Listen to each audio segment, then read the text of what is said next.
ერთი საინტერესო ვიდეობლოგი გამომივა, დარწმუნებული ვარ.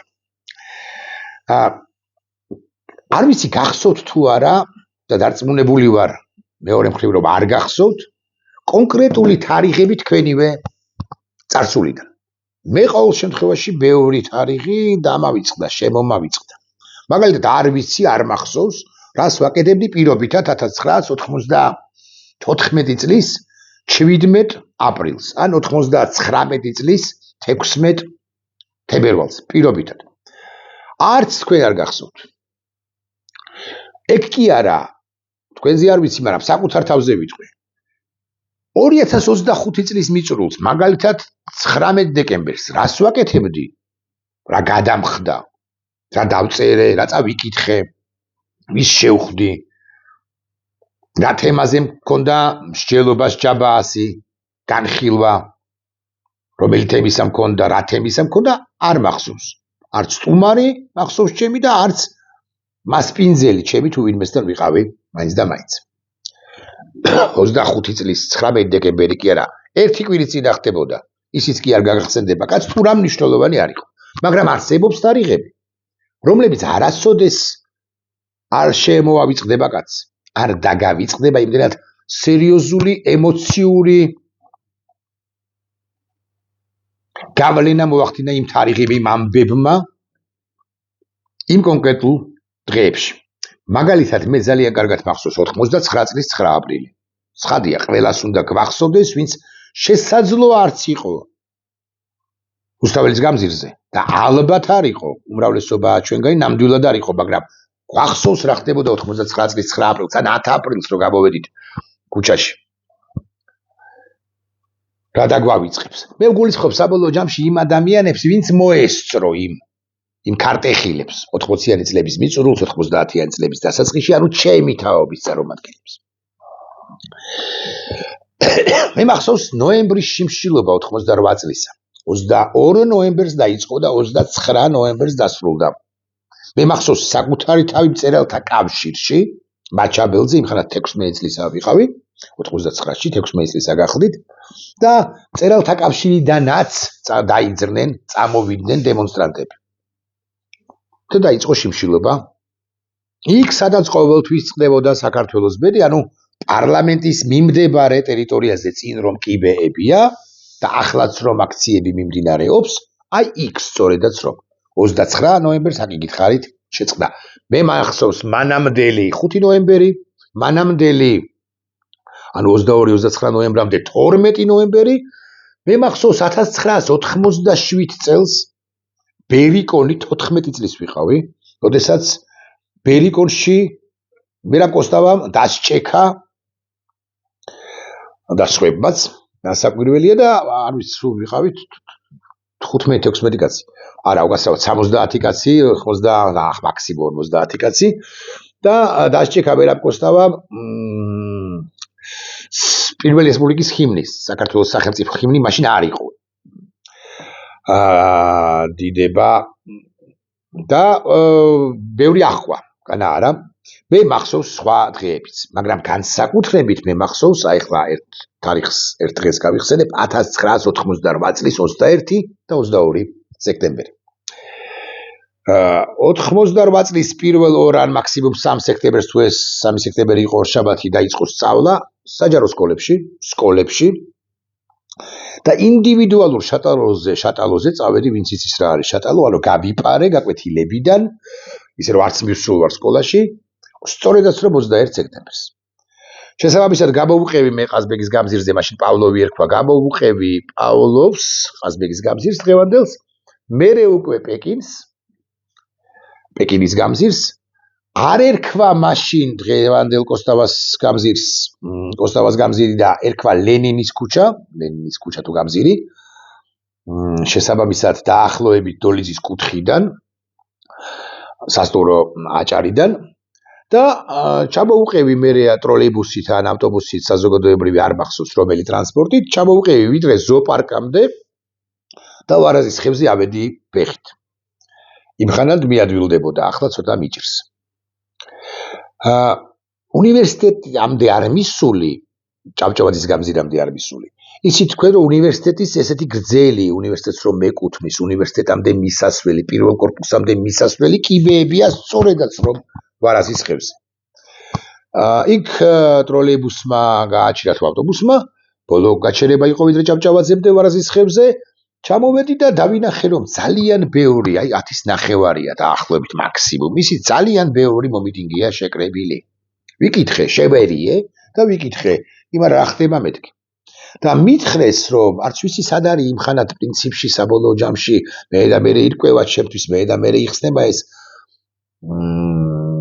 კარიბჭეები ცოდნისა თუ რაღაც ცოდნა ჰქვია მაინც და მაინც ხო არ ქვია სიღრმისეული ცოდნა მაგრამ რაღაცა ინფორმაციების კარიბჭეები კი იხსნება უკვე მე და მე მაგრამ მითხრეს დემონსტრანტებმა მომიტინგეებმა ახალგაზრდებმა უმრავლეს შემთხვევაში რომ დავით გარეჯას სამონასტრო კომპლექსთან რუსებით განანო პოლიგონი აქვთ და ისურიანო ამას ვაპროტესტებთ სწორედაც რომ ეს შეუერთდი რა მომიტინგეებს მეც დავიწყე გაპროტესტება უნივერსიტეტის პირველი კორპუსის კიბეებზე აი ვიდრე ალაყაფამდე ვიდრე დიდ კარამდე იდგნენ იმჟამინდელი უნივერსიტეტის პროფესორ მასწავლებლები ნოდარ ამაღლობელი რექტორი არ მახსოვს თლად გულახდილი თუ ვიქნები მაგრამ პრორექტორები ვახტანგ გოგუაძე და ლევან ალექსიძე კი ნამდვილად მახსოვს აღარ ვლაპარაკობ სტუდენტებზე მათ ნაწილს ჩამოვთვლი მაგალითად ფიქრია ჩიხრაძე თქვენ ვისაც იცნობთ მათზე გავამახვილებ ყურადღებას ფიქრია ჩიხრაძე დათო ტურაშვილი ირაკლი კაკაბაძე გიორგი მაისურაძე დღეს ნეიტრალურ საქართველოსია საშინელი ორგანიზაცია როა ბიძინა გიორგობიანი კონკრეტულად 21-ში იყო თუ არა არ მახსოვს მაგრამ ამ სტუდენტურ მოძრაობაში რომ იყო ის კი ვიცი ნუგზარ ციკლაური ვის ახსოვს ესეთი კაცი თედო ისაკაძე შევარდაძის პერიოდში ვიცე-პრემიერი ახლა სად არის სიმართლე გითხრათ არ ვიცი მაგრამ თედო ისაკაძე იმხანად სტუდენტი სხვები და სხვები ნიკო ნიკოლოზიშვილი რომელიც ბოლო პერიოდამდე იყო ელჩი ერთ-ერთ ევროპულ სახელმწიფოში დიპლომატიურ სამსახურში იყო არ მინდა ვინმე გამორჩეს გეტყვით გულახდილად ადამიანები მათ შორის ბევრი ჩემი ნაცნობი უკვე მომავალში ვინც ცნობილი გახდება ზოგი მწერალი გახდება ზოგი პოლიტიკოსი გახდება ადამიანები რომელთა ნაწილს პატივს ახლაც გულახდილად გეტყვით ცემაი გიორგობიანს ნაკლებად კი არა საერთოდ ვცემ მაგრამ გიორგი მაისურაძეს პატივი რო არსზე პრინციპში ალბათ არ შეიძლება მეთქი ყველაფერი შეიძლება მაგრამ არ შეიძლება მეთქი ასე გეტყვით სხვებიც იდგნენ იქ არა პროფესორ მასწავლებლები და არა სტუდენტები არამედ მომავალი ასე გეტყვით პოლიტიკოსები მაგალითად უკვე შემდგომ ამ კაცს დავუმეგობრდებით პირველ პირში ვიტყვი და ეს სტუდენტები იმჟამინდელი სტუდენტები ხომ მით უმეტეს დაუმეგობრდებიან კაც რომელიც ახლა ხან რამდენიმე წლის წინ გარდაიცვალა 93-94 წლის ასაკში ნოდარ ნათაძეზე ვლაპარაკობ უაღრესად პატივსაცემ კაცზე რომელმაც ამ დღიდან არასრულ ერთ წელიწადში დაარსა სახალხო ფრონტი და მასთან ერთად სახალხო ფრონტის ლიდერი იყო სხვაები და ლიდერები იყვნენ სხვები და სხვები მაგალითად რომან გოცირიძე ვისაც ახსოვს ან არ ახსოვს რომან გოცირიძე ბევრს ახსოვს კი არა ბევრი ადამიანი სვალყურს მის საჯარო გამოსვლებს დღესაც ეს 70 წლის კაცი მაშინ შესაბამისად ძალიან ახალგაზრდა იყო ერთ-ერთი ლიდერი სახალხო ფრონტისა მაგალითად ასეთი კაცი დისიდენტი კაცი აფთანდილ იმნაძე ბატონი ავთომე შემხვდა პარლამენტის წინ ხელჯოხით ეს 90 მიტანებული კაცი დღესაც პრაქტიკულად ყოველდღე დადის საპროტესტო აქციებზე და აპროტესტებს ბანდიტი ბიძინა ივანიშვილის რუსი ბიძინა ივანიშვილის პოლიტიკას მე აბსოლუტურად დარწმუნებული ვარ რომ ვინც აღარ არის ცოცხალი მათი უმრავლესობა ვინც აღარ არის ცოცხალი და ვინც იყო 80-იანი წლების მიწურულს 80-იანი წლების დასაწყისში ან 90-იანების დასაწყისში მათი უმრავლესობა ცოცხალი რომ იყოს ისინი ჩვენთან ერთად იქნებოდნენ მიუხედავად იმისა რომ ბევრი წინააღმდეგობა ჩვენ შორისაც არსებობდა მათ შორისაც არსებობდა მეთქი ვიტყვი ასე 88 წლის 21 სექტემბერია გითხარით მეორე დღესაც 22 სექტემბერს მე ვიყავი აქციაზე უნივერსიტეტთან დაიძრა დემონსტრაცია და კინოს სახლთან ნახე მე პირველად ნახე მაშინ ზვიერ გამსახურდია რომელსაც რომელსაც რომან გვენცაძე თბილისის პოლიციის უფროსი იყო თუ არ ვწდები შინაგან საქმეთა მინისტრის მოადგილე უკვე იმ ხანად რომან გვენცაძე აღარ არის ცოცხალი და მე შინაგან საქმეთა მინისტრის იყო ერთი ხანობა უკვე შევარდაძის პერიოდში ეს რომან გვენცაძე შეეჭიდავა და შემოერღვას ვიაც ის სამოსი პიჯაკი აქ აი იღლიებში და მე გამოვტაცეთ რომ არ დაეპატიმრებინათ მეორე თუ მესამე დღეს ვნახე, ესე იგი 24-ში თუ 25-ში პირველად მერაბ კოსტავა და მის ეზოში, მისი სახლის ეზოში არაერთხელ ყოფილვარ. მაშინ 14-15 არა და 16-17 წლის ახალგაზრდა კაცი სტუმრად ყოფილვარ, კი არა მივდიოდი ხოლმე და იქ რაღაც ლექციაც არ ქვია, იქ საუბრებს ვისმენდი, რაც საუბრების მონოლოგები თუ დიალოგები მიმდინარეობდა იმ ცნობილ ეზოში. 99-ში იცით თქვენ რომ მერაბი მოკლეს ოქტომბრის თვეში. მოკლედ ძალიან ბევრი ამბის გახსენება შეიძლება. მაგრამ ამ გასახსენებელთა შორის, გასახსენებელ ამბავთა შორის, ან გასახსენებელ პირთა შორის ერთი პირი მინდა რომ გამოვარჩიო და კიდე ერთი 5 წუთი ვილაპარაკო მასზე და მე უკვე დღევანდელობაზე გავამახვილო ყურადღება. ეს კაცი არის კაცი დაუფასებელი სათანადოდ არ დაფასებული ვთვლად ზუსტი რომ იყო კაცი განმანათლებელი რომლის ლექციებზე საჯარო ლექციებზე რომლებიც იმართებოდა მე მინდა დღევანდელ ახალგაზრდებს ავუხსნა თბილისის სახელმწიფო უნივერსიტეტის სააქტო დარბაზში ვერის ბაღში საკალათბურთო დარბაზში სპორტის სასახლეში გაიმართა რამდენიმე საჯარო ლექცია ანუ გადაიფსო სპორტის სასახლეც კი პატარ-პატარა აუდიტორიებზე აღარც ლაპარაკო და ეს კაცი ვისაც ახსოვს რას ლაპარაკობდა კონკრეტულად ეს ხო ძალიან ის ვისაც ახსოვს ხო ბედნიერია მაგრამ ვისაც არ ახსოვს კონკრეტულად რას ლაპარაკობდა ეს კაცი რა თემაზე ამახვინებდა რა თემაზე ამახვინებდა ყურადღებას რა თემაზე კითხულობდა საჯარო ხაზს უსვამ ლექციას ყველას ახსოვს რა სულისკვეთებას გადმოგცემდა ეს განმანათლებელი კაცი რომელიც სულ თავისი დღედამოსწრება საუბრობდა საქართველოს თავისუფლების აუცილებლობაზე, გარდაუვალობაზე, საჭიროებაზე და რომელიც აკი გითხარით ქართულმა საზოგადოებამ მიზეზთა და მიზეზთა გამო, იმიტომ რომ ის შევარდაძის ეპოქაში გარდაიცვალა, რომ ვიცოდეთ მაინც 90-იანი წლების მიწურულს ქართულმა საზოგადოებამ სათანადოდ ვერ დააფასა ეს კაცი არის არაერთი წიგნის ავტორი, მათ შორის წიგნისა წერლობის მოთმინიერება, მათ შორის უზარმაზარი წერილისა, დიდი წერილისა ილია ჭავჭავაძე და სხვა არაერთი პუბლიცისტური წერილის ავტორი, კრიტიკოსი, ლიტერატორი და კვლავ ვიმეორებ თავისუფლების ერთ-ერთი საყრდენი და დაფასებული ნაკლებად. ვიდეოები მის შესახებ, მაგალითად, ცუდი დროა. მისი ვიდეოები კანტიკუნტად თუ არის, ასე მაგალითად YouTube-ზე, ან საოჯახო არქივებში. იმიტომ რომ 90-იანი წლები კი არის, მაგრამ ჯერაც არ არის 2000-იანები და მით უფრო 2010-იანები და მით უფრო 2020-იანები წლები, 2020-იანი წლები. და გადაღებები 90-იანებშიც კი არ ანიშვიათად ხდებოდა, არადა უზარმაზრეს რომ მომხდარიყო ეს გადაღებები რო ყოფილიყო უზარმაზარ არქივს, უზარმაზარ მემკვიდრეობას, მათ შორის ლექციების შინაარსაც გავეცნობოდით ჩვენ, ახლა რომ არ ანაკლებად გვახსოვს, მაგრამ ვიდეოები არის, განა არა.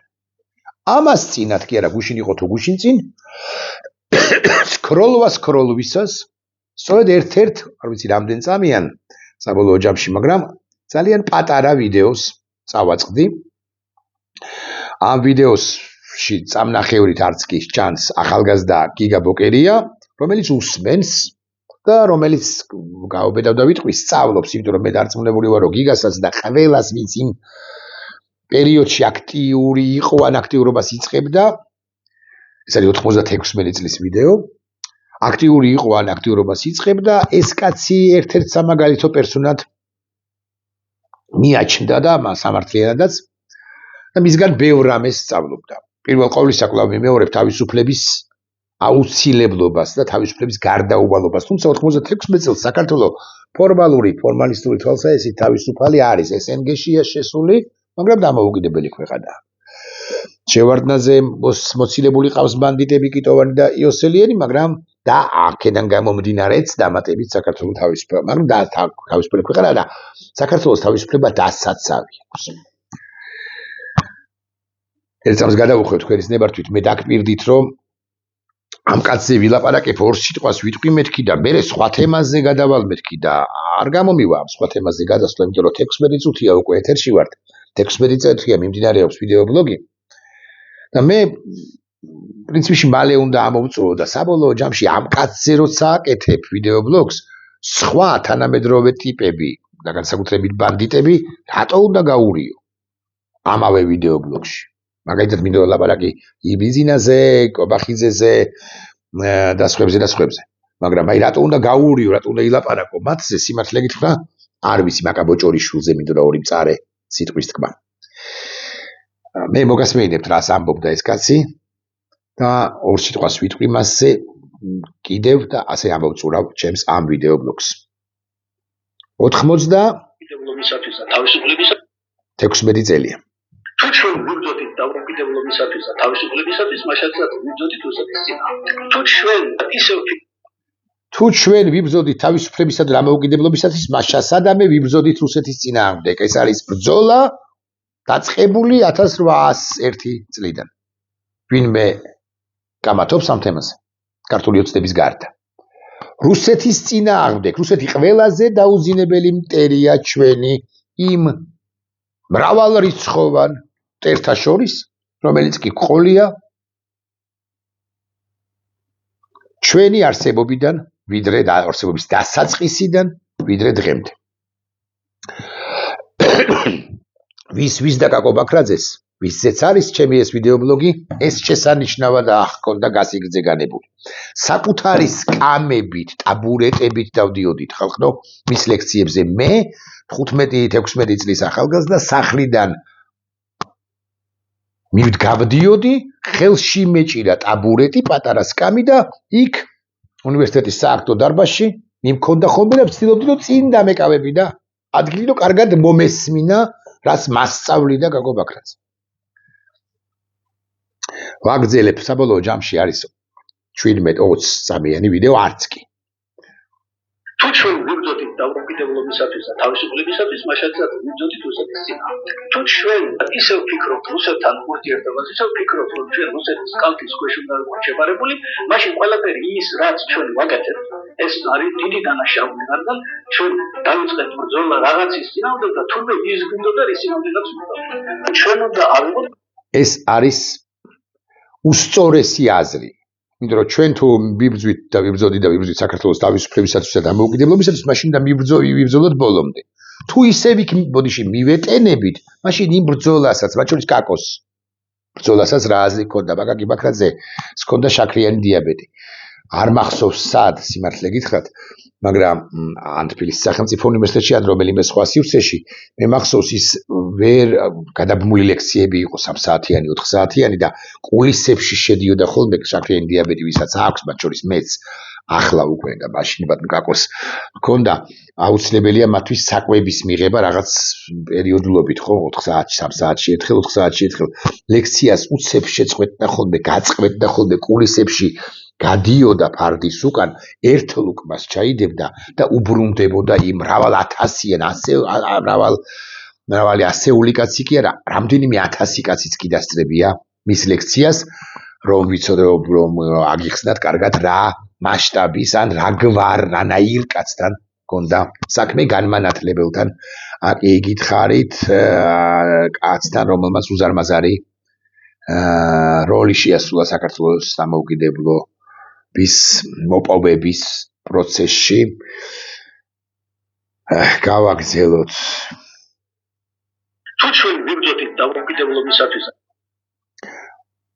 ვაკეთებთ, ეს არის დიდი დანაშაული, რადგან ჩვენ დავიწყეთ ბრძოლა რაღაცის წინააღმდეგ და თურმე ის გვინდოდა რის წინააღმდეგაც ვიბრძოდეთ. ჩვენ უნდა ავიღოთ ევროპული ორიენტაცია არა მარტო იმისთვის რომ ჩვენ რუსეთს მოვწვით, არამედ კაცობრიობის ისტორიას თუ თვალს გადავავლეთ, ყველაზე სრულყოფილი თავისი ისტორიული გზა სწორედ ევროპელებმა გავეს და მათ ჩამოაყალიბეს ყველაფერი ის, რაც განსაზღვრავს დღევანდელ მსოფლიოს ცივილიზაციას. ორიენტირი უნდა ვიცოდეთ საერთოდ ეს უნდა იყოს ევროპულ-ამერიკული ორიენტაცია. თუ ჩვენ ვიბრძოდით დამოუკიდებლობის ბოლოს სიტყვა თუ არ ვწდები, ეს უნდა იყოს ევროპულ-ამერიკული ორიენტაცია, ხო ასე ამბობს ნიკაკო? კიდევ ერთხელ მოვუსწრებთ და დავამთავროთ. გზა სწორედ ევროპელებმა გავეს და მათ ჩამოაყალიბეს ყველაფერი ის, რაც განსაზღვრავს დღევანდელ მსოფლიოს ცივილიზაციას. ორიენტირი უნდა ვიცოდეთ საერთოდ ეს უნდა იყოს ევროპულ-ამერიკული ორიენტაცია. საქართველოს დღევანდელმა ხელისუფლებამ, ანუ დე-ფაქტო ხელისუფლებამ, ანუ ბანდამ, ევროპულ-ამერიკული ორიენტაციის გარდა ყველა სხვა ორიენტაცია იყო. ასაკვირველია პირველ ყოვლისა რუსული. ამიტომ, როდესაც ვამბობთ, რომ საქართველოს დღევანდელი ხელისუფლება ღალატობს საქართველოს სახელმწიფო ინტერესებს, ამას ვამბობთ დაბეჯითებით, სახილის ნიშანს სვამთ ამ წინადადების ბოლოს, სულაც არ ვწდებით, ოღონდ მარტო კი ჩვენ კი არ ვამბობთ, აღმოჩნდა რომ ეს ცხადი იყო, მაგრამ მაინც. აგე დიდი ქართველებიც ამბობდნენ რომ საქართველოს უნდა ჰქონდეს აღებული ევროპულ-ამერიკული ორიენტაცია. და ყველაფერს აზრი ეკარგება, მათ შორის ჩვენს ბრძოლას, წარსულში ბრძოლას, თავისუფლებისა და დამოუკიდებლობისათვის, თუ ჩვენ ისევ მივეტენებით რუსულ წიაღში. პრინციპში ამას ამბობდა კაკო ბაქრაძე და არა მხოლოდ კაკო ბაქრაძე, სხვებიც წლების, 10 წლეულების განმავლობაში. ნახვამდის.